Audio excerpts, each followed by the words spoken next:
మీరు ఇంజనీరింగ్ చేశారా? జాబ్స్ కోసం సెర్చ్ చేస్తున్నారా? 3600 మందికి పైగా స్టూడెంట్స్ కి జాబ్స్ వచ్చేలా చేసిన code Gyan 100 days software course లో జాయిన్ అవ్వండి. మీ కెరియర్ ని బిల్డ్ చేసుకోండి. Hello sir. హలో అండి. సార్ ఇప్పుడైతే పాస్డ్ అవుట్, నాకు తెలిసి ఇప్పుడు మార్చ్ అయిపోయింది, అవును. ఏప్రిల్ అయిపోయింది, 2025 పాస్డ్ అవుట్ ఫ్రెషర్స్ చాలా మంది ఉన్నారు. అవును. అటు ఐటీ అయినా నాన్ ఐటీ అయినా సరే. బట్ ఎస్పెషల్లీ నాన్ ఐటీలో ఇప్పుడున్న జనరేషన్లో ఏంటంటే టెక్నికల్ నాలెడ్జ్ ఉండేటువంటి వాళ్ళు చాలా ఎక్కువ. కానీ ఏ కోర్స్ చేస్తే బాగుంటుంది, కోర్ సబ్జెక్ట్ తీసుకున్నాము అటువైపు అంత అవకాశాలు లేవు అనుకునేటువంటి వాళ్ళకి ఒక 3 months వాళ్ళది కాదనుకుంటే ఏ కోర్స్ నేర్చుకుంటే డెఫినెట్గా అవకాశాలు ఉంటాయంటారు? కోడ్ జ్ఞాన్కి వచ్చి 100 days మా లైఫ్ మీ చేతిలో పెడుతున్నాము అంటే మేము చెప్పినట్టు వాళ్ళు ఫాలో అయ్యి ప్రాపర్గా టైం టు టైం క్లాసెస్కి వచ్చి ప్రాక్టీస్ సెషన్ చేస్తే 100 days అయిపోయేలోపే వాళ్ళు ఖచ్చితంగా జాబ్ తెచ్చుకుంటారు. ఎలా సార్, అంటే ఏ కోర్సెస్ ఉన్నాయి? సో మన దగ్గర పైథాన్ ఫుల్ స్టాక్ ఉంది, జావా ఫుల్ స్టాక్ ఉంది, and then data science, data analytics ఉన్నాయి అన్నమాట. ఓకే. సో అంటే వాళ్ళ ఇంట్రెస్ట్ బేస్ చేసి మనం సజెస్ట్ చేస్తామండి. మనం సజెస్ట్ చేసామని చెప్పి వాళ్ళు తీసుకుంటే 30 days అయ్యాక ఇది మన వల్ల కాదు అంటారు. దాని బదులు వాళ్ళకి ఒక క్లారిటీ ఉండి ఇంట్రెస్ట్ వస్తే దాన్ని బేస్ చేసుకొని మనం కౌన్సిలింగ్ ఇచ్చి దాంట్లో ఫైనల్ చేస్తాం అనమాట. ఇప్పుడు banking side, banking domain side వెళ్ళాలి అనుకున్నారు, లేదా strong level web development side వెళ్ళాలి అనుకుంటే కనుక జావా ప్రిఫర్ చేస్తాము. అట్లా కాకుండా గేమింగ్ సైడ్ కానీ డిఫరెంట్ అప్లికేషన్స్ బిల్డ్ చేయాలి అన్నప్పుడు పైథాన్ని ప్రిఫర్ చేస్తాం. ఎందుకంటే పైథాన్తో ఏదైనా బిల్డ్ చేయొచ్చు. శాటిలైట్స్లో యూజ్ చేస్తారు, లైక్ వెబ్సైట్స్ ఇప్పుడు మనం యూజ్ చేస్తున్న యూట్యూబ్, ఇన్స్టాగ్రామ్ ఇవన్నీ కూడా పైథాన్తో బిల్డ్ అయినాయి అనమాట. And then complete pure data side interest ఉందనుకోండి, ఇప్పుడు ప్రతి దాంట్లో డిగ్రీ అండ్ ఇంజనీరింగ్ బోత్లో డేటా సైన్స్, ఏఐఎంఎల్ ఇట్లా బ్రాంచెస్ వచ్చాయన్నమాట.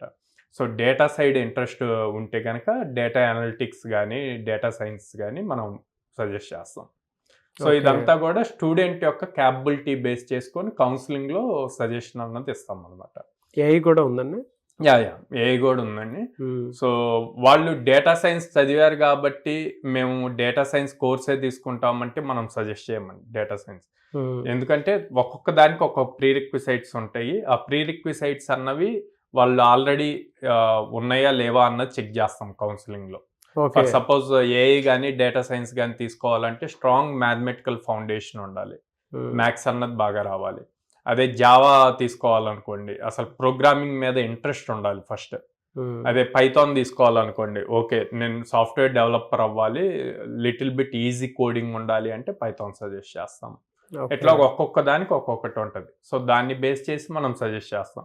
ఆ సజెషన్ ఇచ్చాక వాళ్ళ ఇంట్రెస్ట్ చూపించి ఆ 100 days కనుక మనం చెప్పినట్టు ఫాలో అయ్యి ప్రాక్టీస్ సెషన్స్ అటెండ్ అయ్యి చేస్తే కనుక 100 days అయ్యే లోపే మనం ఇచ్చే ఆపర్చునిటీస్ వాళ్ళకి జాబ్ వస్తుంది. కోడింగ్ నథింగ్ బట్ ఎలా చూడొచ్చు అంటారు సార్? ఎందుకంటే ఇవాళ కోడింగ్ అంటే లాంగ్వేజెస్ అని నేర్చుకోవాలేమో అంటే జనరల్గా ఇట్ డిపెండ్స్. ఒక సైకాలజీ టైప్ కోడింగ్ అంటే మళ్ళీ ఒక కొత్త రాకెట్ సైన్స్ అనుకుంటారు. నేను ఎప్పుడు ఏం టీచ్ చేస్తా అంటే కోడింగ్ అన్నది కొత్త థింగ్ కాదు, మనం ఫస్ట్ నుంచి చేస్తుంది. ఓకే, అది జనరల్ ఇంగ్లీష్ని మనం రెగ్యులర్గా యూజ్ చేసే వాటికి కొన్ని టెర్మినాలజీస్ యాడ్ చేస్తాము. సో దాన్ని మీరు రియల్ లైఫ్తో కంపేర్ చేయండి. రియల్ లైఫ్ ప్రాబ్లమ్స్ని ఎట్లాగా ఫస్ట్ ఎప్పుడైనా కోడింగ్ నేర్చుకోవాలి అంటే మనం తీసుకున్న ప్రాబ్లమ్ స్టేట్మెంట్ని ఫ్లో చార్ట్లో రాయాలండి. ఓకే, అంటే ఈ ప్రాబ్లం వస్తే దానికి సొల్యూషన్ ఏంది, లాజిక్స్.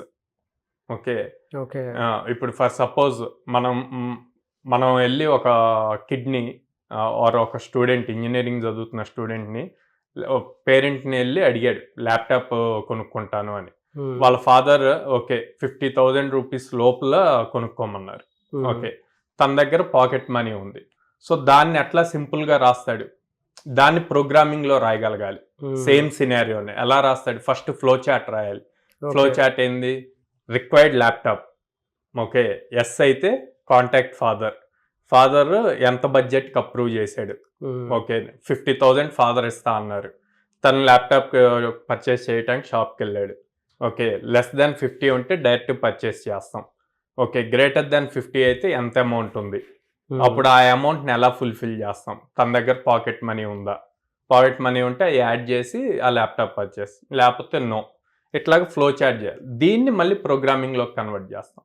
ఎప్పుడైతే ఈ ఫ్లో చాట్ రాయటం వస్తుందో ప్రోగ్రామింగ్ ఈజీ అవుతుంది.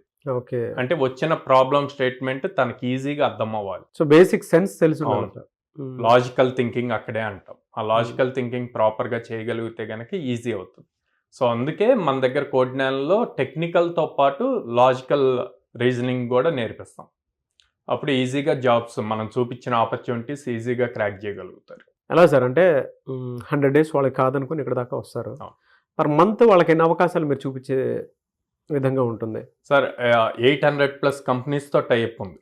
సో దాంతో almost every day or every alternate day drive జరుగుతూ ఉంటుంది. ఒక్కోసారి అయితే ఒకే రోజు 3-4 డ్రైవ్స్ జరిగిన డేస్ కూడా ఉన్నాయి. సో స్టూడెంట్ అనేవాడు రెడీగా ఉండాలి డ్రైవ్ వచ్చినప్పుడు క్యాప్చర్ చేయడానికి. సో అది కనుక గ్రాప్ చేయగలిగాడు అంటే ఈజీగా క్రాక్ చేస్తాడు అనమాట. నాన్ ఐటీ వాళ్ళు అంటే జనరల్ డిగ్రీ చేసినటువంటి వాళ్ళకి ఎంత సార్ ఎక్కడి వరకు శాలరీ క్రాక్ చేసే అవకాశం ఉంటుందంట? ఒక్కసారి డిగ్రీ ఆర్ బీటెక్ కాలేజ్ అయిపోయి బయటకు వచ్చాక ఇంకా నాన్ ఐటీ ఐటీ అన్నది ఉండదండి. ఓకే, వాళ్ళ దగ్గర స్కిల్ నేర్చుకోవటం అన్నది ఇంపార్టెంట్. స్కిల్ ఉంటే ఇంటర్వ్యూ క్రాక్ చేయగలుగుతారు, జాబ్ వస్తుంది అంతే. అదే. సో దానికి ఒక లిమిట్ కూడా లేదు. కోడ్నాన్లో ఇప్పుడు దాకా హైయెస్ట్ మనం చూపించింది 27 LPA. Okay, average 4 LPA. Both IT వాళ్ళు క్రాక్ చేశారు, నాన్ ఐటీ వాళ్ళు క్రాక్ చేశారు. ఇంకా డిఫరెన్స్ అన్నది ఉండదు. మీరు ప్రీవియస్ స్టూడెంట్ రివ్యూస్ చూసినా కూడా నాన్ ఐటీ వాళ్ళు కూడా చెప్పారు అక్కడ మాకు ఎక్కడ డిఫరెన్స్ చూపించరు, అందరిని ఒకేలాగా. ఎందుకు అంటే మా దగ్గర జాయిన్ అయ్యాక కంప్లీట్ బేసిక్ నుంచి ట్రైనింగ్ ఇస్తాం. సో ఆ బేసిక్ నుంచి ట్రైనింగ్ ఇచ్చి ఆ ఫౌండేషన్ కనుక స్ట్రాంగ్గా బిల్డ్ చేసి వాళ్ళకి ప్రోగ్రామింగ్ ఎంత ఈజీయా అని చెప్పి నేర్పించగలిగితే వాళ్ళు ఏదైనా అచీవ్ చేయగలుగుతారు. ఎలా సార్ మిమ్మల్ని అప్రోచ్ అవ్వాలి అంటే ప్రాసెస్ ఏంటి? పేరెంట్స్ అయినా సరే పిల్లలైనా సరే స్క్రీన్ మీద కనిపిస్తున్న నెంబర్స్ కాల్ చేయొచ్చండి. నేనైతే డైరెక్ట్గా ఆఫీస్కి విజిట్ చేయమంటాను. విజిట్ చేసి బోత్ పేరెంట్ అండ్ కిడ్ ఇద్దరు విజిట్ చేసి అక్కడ ఎగ్జిస్టింగ్ ప్రజెంట్ చదువుతున్న స్టూడెంట్స్, ట్రైన్ అవుతున్న స్టూడెంట్స్తో మాట్లాడమంటాను. ఏమైనా డౌట్స్ ఉన్నా రియల్గా క్లారిఫై అవుతుంది. అండ్ కౌన్సిలర్స్ దగ్గర వాళ్ళు ఏం చూస్ చేసుకోవాలనుకుంటున్నారు అన్నది క్లారిటీ తీసుకోమంటాను. దెన్ అప్పుడు వాళ్ళని డెసిషన్ తీసుకోమంటాను జాయిన్ అవ్వచ్చా లేదా అన్నది. ఎక్కడెక్కడ? విజయవాడ, హైదరాబాద్? విజయవాడ మొగల్రాజ్పురంలో ఉందండి. హైదరాబాద్ అమీర్పేట్లో చెన్నై షాపింగ్ మాల్ ఆపోజిట్ ఉంది. అండ్ JNTU మెట్రో స్టేషన్ దగ్గర ఉంది. And then Bengaluru BTM layout phase 2లో ఉంది. Good sir. Anyway sir, thank you అండి. Thank you so much Sairam garu. Thank you అండి. చూసారు కదండి వీడియో. ఈ వీడియోపై మీ అభిప్రాయాన్ని కమెంట్ బాక్స్లో పోస్ట్ చేయండి. అండ్ మీ పిల్లలు డిగ్రీ చేసినటువంటి వాళ్ళు ఉంటారు విజయవాడ పరిసర ప్రాంతాల్లో కానివ్వండి, లేదంటే హైదరాబాద్ వైపు కానివ్వండి, లేదా బెంగళూరులో మీకు మీ పిల్లల్ని అక్కడ పంపించి చదివించాలి అనుకునేటువంటి వాళ్ళైనా సరే, స్క్రీన్ మీద మీకు కాంటాక్ట్ నెంబర్ కనిపిస్తుంది. డిగ్రీ పూర్తి చేస్తే ఒక 100 days 2 months అట్లీస్ట్ మీరు కాదనుకొని అంటే 4 years 3 years చదివి ఉంటారు కదా పిల్లలు, మీరు చాలా ఇన్వెస్ట్ చేసి ఉంటారు. ఒకసారి కోడ్నాన్ వైపు కూడా అడుగుపెట్టి చూడండి.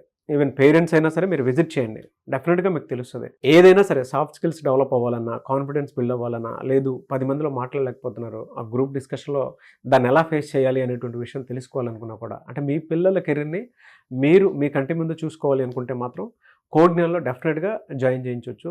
సో స్క్రీన్ మీద మీకు కాంటాక్ట్ నెంబర్ కనిపిస్తుంది. ద సేమ్ టైం మీరు విజిట్ చేయండి, మీ పిల్లలతోటి ఇక్కడికి రండి, ఒకసారి తెలుస్తుంది. విజయవాడ, హైదరాబాద్, బెంగళూరులో ఉంది. సో స్క్రీన్ మీద కనిపిస్తున్న నెంబర్ సంప్రదించండి. ఈ వీడియో లైక్ చేయండి, షేర్ మాత్రం తప్పకుండా చేయండి. ఇలాంటి మరిన్ని వీడియోస్ కోసం మా ఛానల్ ఫాలో అవ్వండి. Thank you.